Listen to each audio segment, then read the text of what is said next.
الفاتحة لصحتنا وعافيتنا وسلامتنا وسعادتنا وقضاء حوائجنا ويعلي درجاتنا ويسر أمرنا أمور الدنيا والآخرة وبلغ مقاصدنا وتقبل يا الله دعاءنا تقبل صيامنا بجاه سيد الوجود محمد صلى الله عليه وسلم بجاه علماء الله العاملين أولياء الله الصالحين خصوصا مؤلف هذا الكتاب تفسير سورة ياسين الشيخ حمام زادة قدس الله سره ونور ضريحهم ويعلي درجاتهم في الجنة وأعاد علينا من بركاتهم لهم الفاتحة. أعوذ بالله من الشيطان الرجيم. بسم الله الرحمن الرحيم. الحمد لله رب العالمين الرحمن الرحيم مالك يوم الدين إياك نعبد وإياك نستعين اهدنا الصراط المستقيم صراط الذين أنعمت عليهم غير المغضوب عليهم ولا الضالين آمين. Saudara-saudara sekalian, shaimin, shaimat, pecinta baginda Nabi, pecinta syariat Islam, pecinta ilmu, hafizahumullah jami'an. Mudah-mudahan kita senantiasa dalam perlindungan dan pertolongan Allah. Amin. Ya Allah, ya Rabbal Alamin. Kita akan lanjutkan di ayat selanjutnya. Kemarin kita sudah membahas tentang bagaimana Allah menurunkan pedoman yang berupa Al-Quran kepada Nabi Muhammad SAW. Apa tujuannya Allah menurunkan Al-Quran Tanzil Al-Aziz Ar-Rahim? Tujuannya apa? Di ayat selanjutnya, litunzira qauman ma unzira aba'uhum fahum ghafilun. Agar litunzira, memberi peringatan. Siapa Rasul sallallahu alaihi wasallam? Kepada qauman kepada kaum mereka, kepada orang-orang Quraisy yang tidak beriman kepada Allah, ma'udhira aba'ukum, yang kelompok atau kaum tersebut yaitu nenek-nenek moyangnya, atasnya leluhur-leluhurnya orang-orang Quraisy belum diberi peringatan. Jadi tujuannya kenapa? Kanjeng Nabi diberikan oleh Allah Al-Quran agar memberikan peringatan. Ya, ini kan pentingnya. Ya. Nazzal al-furqana ala abdihi liyakuna lil'alamina nadhira. Ini kan di ayat dari surah Al-Furqan. Jadi tujuannya Al-Quran diberikan kepada Nabi agar dijadikan jalan syarat untuk memberikan peringatan, mainnya memberikan teguran kepada orang-orang yang tidak beriman kepada Allah Subhanahu wa Ta'ala. Lah, karena orang-orang ini kan kaumnya orang-orang Quraisy yang tidak beriman itu ma'undir abauhum, yang leluhurnya belum diberi peringatan. Sehingga apa? Fahum ghafilun, mereka menjadi orang-orang yang lalai, mereka menjadi orang-orang yang tak sadar akan kesalahannya, mereka menjadi orang-orang yang lupa akan keberadaan dirinya, mereka menjadi orang-orang yang ingkar kepada pemberian Tuhannya. Ada apa? Karena tidak diberikan peringatan. Nah, pelajaran apa yang penting bagi kita? Al-Quran diturunkan sebagai peringatan. Makanya hidup kita digunakan untuk saling memberikan peringatan. Tetapi ada dasarnya, peringatan yang kita berikan harus berdasarkan Al-Quran. Kutubul syariat, kutubul agama, kutubul Al-Quran. Oleh karena itulah hidup ini selalu minta apa? Diingatkan. Peringatan-peringatan itu kadang-kadang turun. Melalui apa? Ya melalui musibah, melalui apa yang diberikan oleh Allah. Kita lalai misalnya tahu ngaji tapi tak yakui ilmuna untuk mengaji, tahu bacaan salat tapi tidak pernah digunakan untuk salat, ditegur oleh Allah, diberikan musibah, diberikan ini, itu teguran. Oh iya, engkau andi ilmu tapi tak guna ilmu. Aku diberikan kesehatan tapi tak aku gunakan kesehatan itu untuk beribadah, ditegur oleh Allah. Jadi ketika diberikan musibah, aku dapat baca dengan ini kan ibarat teguran, dilihat. Oh, aku banyak dosa Allah, aku sombong, aku ujub, aku ingkar, terlalu bangga diri lah. Ini penyakit lah. Makanya selalu mintalah peringatan kepada Allah Subhanahu wa Ta'ala. Selalu kalau berbaca dengan ngaji, belajar, karena di dalam ngaji itulah ada seperangkat ilmu untuk memberikan peringatan kepada kita. Ngaji Al-Quran, ngaji hadis, ngaji tafsir, kita akan diberikan peringatan. Makanya datang ke ulama, datang ke kiai, mintalah peringatan, minta peringatan. Kiai mohon bimbing saya, kiai mohon berikan peringatan saya banyak berdosa. Jadi tujuan antara ustaz, antara kiai, yang pertama minta bimbingan, minta peringatan. Jangan minta minyak malah antara kiai minta minyak, tuh kiai apa otak minyak. Oh, yang penting dia, tapi yang paling penting minta peringatan. Jarang kita antara kiai bimbing artinya, peringati artinya, kadang peringatan lah. Itulah penyakit. Kita ini butuh Allah, kita ini butuh Rasulullah, kita ini butuh agama, kita ini butuh ilmu ulama untuk menjadi orang-orang siratal mustaqim, berada di jalan yang lurus. Makanya orang-orang terdahulu ini belum diberikan peringatan. Orang yang tak diberi peringatan sekali tidak faham, yaitu ghafilun, dia menjadi orang-orang yang lalai, lupa keberadaannya. Tafsirnya anil iman wa rusdi. Nah, jadi apa? Dia lalai dari keimanan. Nah, artinya Al-Quran yang berlaki bergusti Allah dan Nabi Muhammad, kan? Yakni di dalam tafsirnya ini, ya Muhammad, anzalna ilaika hadzal Quran litakhufu bihil qaum. Jadi menurut tafsir Hamami ini ditulis oleh Imam Hamami Syekh Hamami Zata, yang dimaksud peringatan adalah bahwa wahai Muhammad, aku menurunkan, aku turunkan, kami turunkan ilaika kepadamu hadzal Quran, Al-Quran ini untuk apa? Litakhufu bil qaum, untuk menakut-nakuti kaum itu. Saya maksud peringatan memberi takut berikan ancaman dan sebagainya. Karena orang itu butuh takut. Ancamannya orang ini, ancamannya orang ini penting. Bagi maksudnya tidak ada wujudnya, bukan. Artinya itu kebenaran. Nah, cuma diberikan ancaman-ancaman yang disampaikan kepada orang-orang yang lalai. Dekat dan butuh mereka. Oh iya, kok takut lah. Ini penting. Makanya kita harus belajar terus-menerus, belajar. Jadi ketika kita belajar tentang ancaman, itu dijadikan cambuk bagi kita. Ya Allah, moga-moga selamat, siksa neraka dan sebagainya. Ini ada satu kisah yang menarik untuk kita renungkan sebagai satu pelajaran bagi kita. Karena kita sedang berpuasa. Ini masih di hari yang keberapa? Kelima.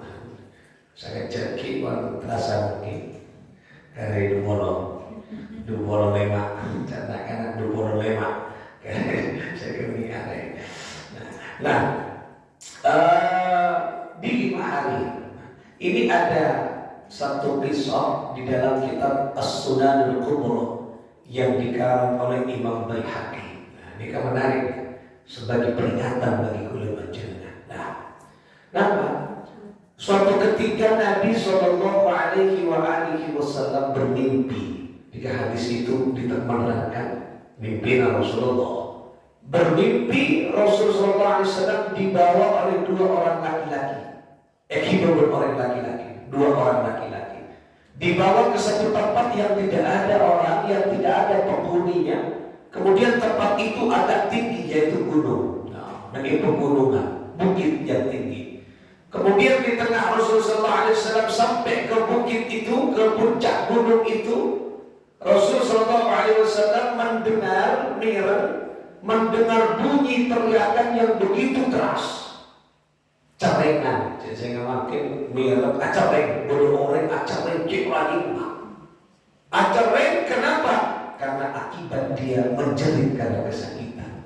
Tanya Rasulullah SAW, wahai dua orang laki-laki, apa ya Muhammad? Tentunya dua orang laki-laki itu malaikat yang menjelma menjadi manusia. Itu bunyi apa? Suara apa? Maka kepada mereka capai.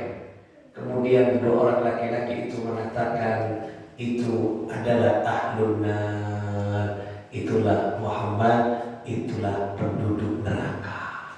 Na'udzubillah, tsumma na'udzubillah. Moga kita selamat sana potong bagi sopo dan sopo kita bicara selamat dari apoy. Dari di neraka itu tidak ada senyuman, sombong. Di neraka itu tidak ada senyuman, kegembiraan, ada mereka gelap di neraka. Jadi di neraka itu tempatnya penderitaan. Ada cekir masuk neraka, mungkin kalau mereka kula selfie. Ada selfie foto keluar mereka ada. Karena kula ini selama di dunia mendengar keterangan malaikat penjaga neraka tidak ada senyumannya. Korek foto kenang-kenangan, ada foto kenang-kenangan, baru masuk baca dulu mereka. Tidak ada kegembiraan, masuk menderita orang di sana. Acara. Nah, kemudian yang menarik lanjutkan kita bicara. Di tengah perjalanan Rasulullah SAW, kalau yang tadi mendengar, ini yang kedua Rasul diperlihatkan kepada seseorang yang di situ digantung orang itu, kemudian tumitnya apa? Tumit ini kan sokong. Nah, tumit di bagian belakang, ini ditarik tembus ke mulutnya. Coba bayangkan, orang yang gentong pas tumitnya ditarik tembus ke mulutnya, berdarah-darah, robek mulutnya. Coba bayangkan, tarik, tumit tarik, gentong sampai tembus ke mulutnya. Nah, berdarah-darah, robek. Ngeri Rasulullah SAW melihat itu. Kemudian tanya Rasulullah SAW, wahai dua orang laki-laki, ini apa ini? Gambaran apa ini? Kenapa orang ini disiksa? Nah, ini kamu perhatikan. Kemudian dua orang laki-laki ini mengatakan,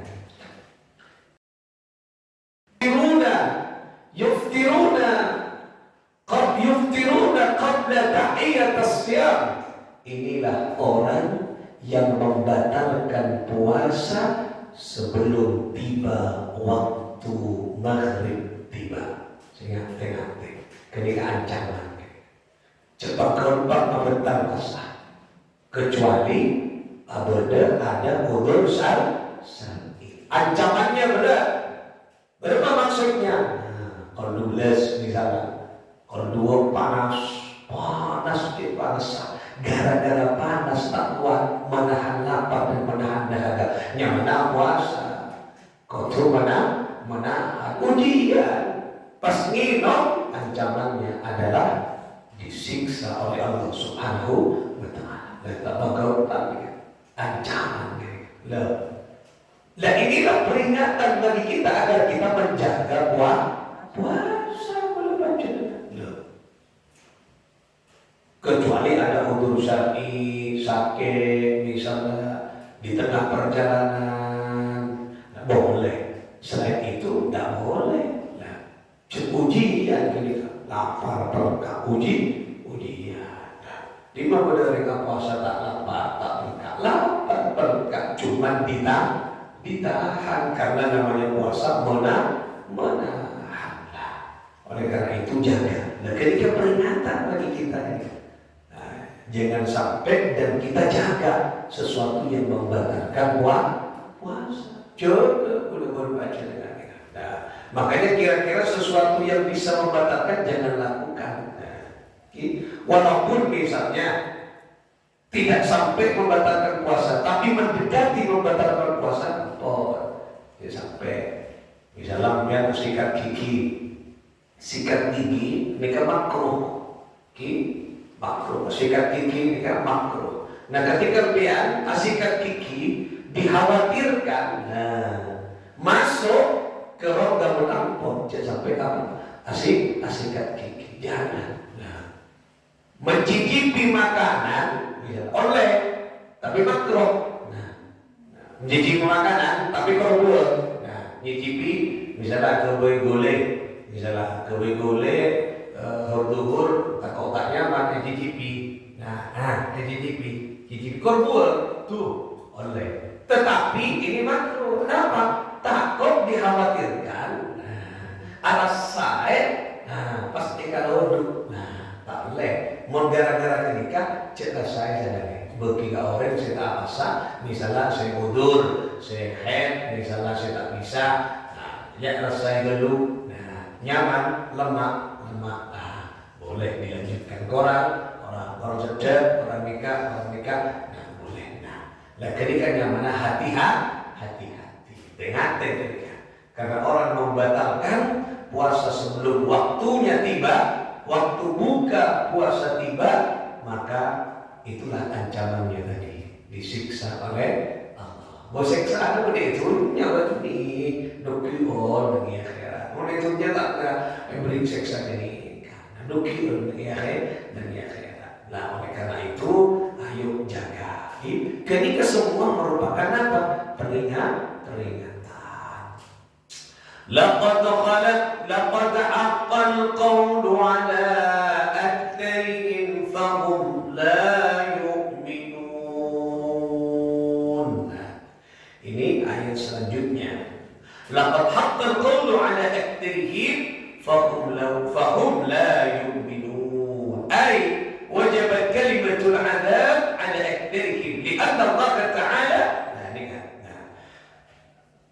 Ini maknanya adalah apa? Allah Subhanahu wa Ta'ala aneka memberikan siksa terhadap kebanyakan mayoritas mereka orang-orang yang lalai. Makanya dimulai dengan laqad haqqal qawlu, sungguh. Artinya sungguh telah pasti. Haqqal qawlu telah nyata, telah berlaku. Al-qaul yaitu perkataan. Yang dimaksud perkataan adalah siksa Allah. Ini disebutkan adab yang dimaksud ini ya. Yang dimaksud adab. Adab ini kan siksa. Kalimatul adab. Jadi yang dimaksud kalimat perkataan Allah, firman Allah itu adanya yaitu adabnya. Allah telah memberikan yaitu adab siksa kepada ada aktsarihim, mayoritas mereka orang-orang yang lalai kepada Allah Subhanahu wa Ta'ala. Kenapa? Fahum la yu'minun, sebab mereka tidak yakin, tidak beriman. Jadi orang yang sudah iman di Gusti Allah beri apa? Beri siksa Allah Subhanahu wa Ta'ala. Dan siksa itu ada tahapan-tahapannya. Siksa itu ada kelas-kelasnya tergantung amal perbuatan kula manjana. Jadi kemudiannya kelas-kelas ancaman-ancaman atau adab-adab siksa-siksa. Semoga kita semua diselamatkan oleh Allah Subhanahu wa Ta'ala dari siksa-siksa Allah. Pedih siksa Allah nikah. Makanya bahwa kuliah panjenengan nikah kau takut mereka apa? Takut mereka Allah. Takut ke murka Allah. Karena ketika murka Allah, siksa Allah turun kepada hambanya, itu akan selama-lamanya. Karena ketika di akhirat pas Allah murka, Allah turun kemurkaannya, siksana, Orang misalnya contoh menderita di dunia, inauzubillah tak sampai menderita di itunya. Misalnya paling sejelek orang menderita di itunya, tapi bahagia di akhirat. Menderitanya paling beberapa tahun, tapi kebahagiaan di akhirat selama-lamanya. Lah, gini kan. Oleh karena itu jauhi sesuatu yang bisa membuat Allah murka. Inna ja'alna fi a'naqihim aghlalan fahiya ila al-adqani fahum muqma'un. Nah, ini kan ay rafi'una ru'usahum. Nah, ini kan yang dimaksud inna ja'alna, sesungguhnya ja'alna telah menjadikan aku fi a'naqihim, fi a'naqihim, yaitu terhadap apa? Menjadikan aku fi a'naqihim kepada a'naqihim, a'naqihim juga leher mereka aghlalan, yaitu belenggu-belenggu. Jadi Allah Subhanahu wa taala ini membelenggu leher orang-orang setan iman, orang-orang kafir, orang-orang seingkar kepada Allah. Kenapa? Yaitu fahiya ilal adqani, hingga belenggu itu sampai ke dagunya. Nah, ke dagunya, dagu ini kan cangkem nih, cangkem. Nah, belenggu yang dimaksud ini kan kayu ini kayak sahabat dan Gusti Allah seksana nih, gambaran siksa nih. Gambaran siksa, kayu ditaruh di lehernya sehingga orang ini kan tengadah ke atas. Coba orang misalnya sambungannya, beri kayu aja, belenggu aja, kan tak bisa bergoreng, tak bisa. Perlu ada. Nah itulah gambaran. Idan terqani fahum muqmahun, sehingga mereka tertenadah. Muqmahun ini kan ada ke atas. Kenapa? Karena ada belenggu di lehernya. Budak kayu yang besar yang membelenggu di lehernya. Itu ancaman bagi orang-orang yang kafir, orang-orang yang ingkar kepada Allah. Nyata siksanya. Betul yakin. Mau tak yakin dia tak boleh. Bagi orang iman yang ini kan goib nih. Sesuatu yang tidak kita lihat. Karena kita yang terjadi di akhirat. Makanya ayatnya alladzina yu'minuna bil ghaibi. Orang seiman dengan sesuatu yang gaib, enggak ada. Gaib ini kan tak bisa dilihat. Ini kan siksa. Siksa neraka, siksa kubur. Biar baca aja itu enggak siksa neraka, enggak siksa kubur. Baca aja. Nah, ada tak mana? Tak tahu. Ada foto, ada video. Tetapi percaya karena di dalam kitab, di dalam Al-Quran, di dalam hadis disebutkan ini keimanan. Nah, oleh karena itulah siksa-siksa ancaman bagi orang-orang yang kufur nikmat, orang-orang yang ingkar kepada Allah Subhanahu wa taala. Nah, terus sakinah wa ja'alna min baini aydihim saddan wa min khalfihim saddan فأغشيناهم فهم لا يبصرون.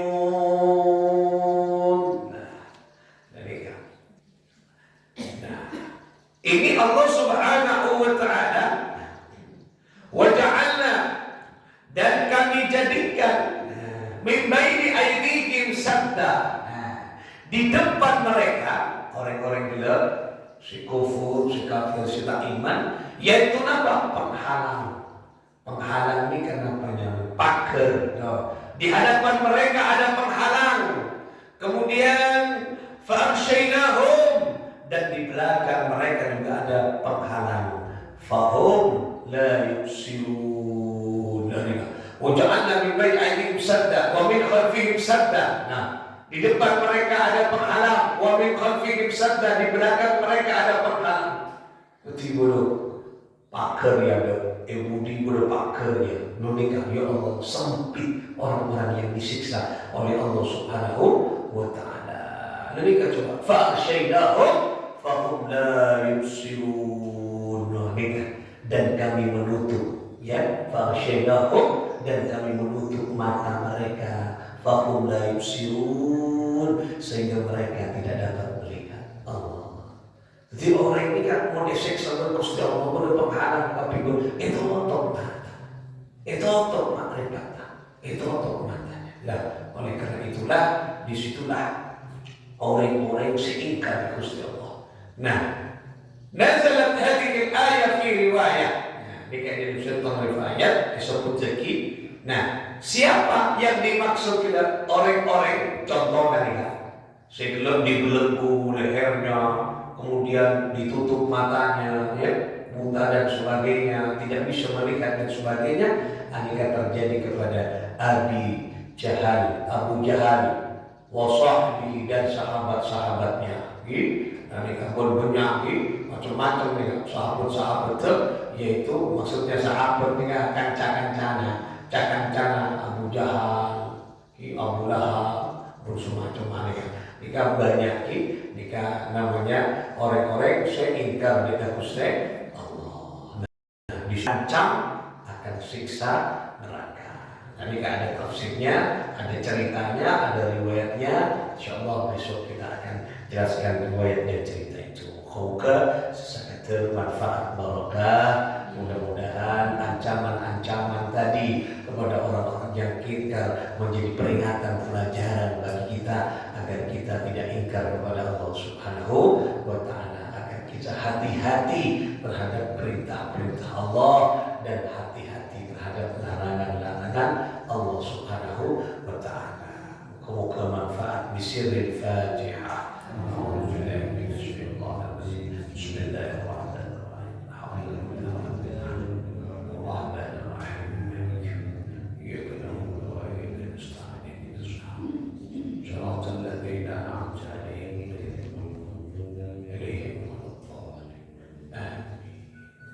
اللهم صل على محمد، اللهم صل على سيدنا محمد، اللهم صل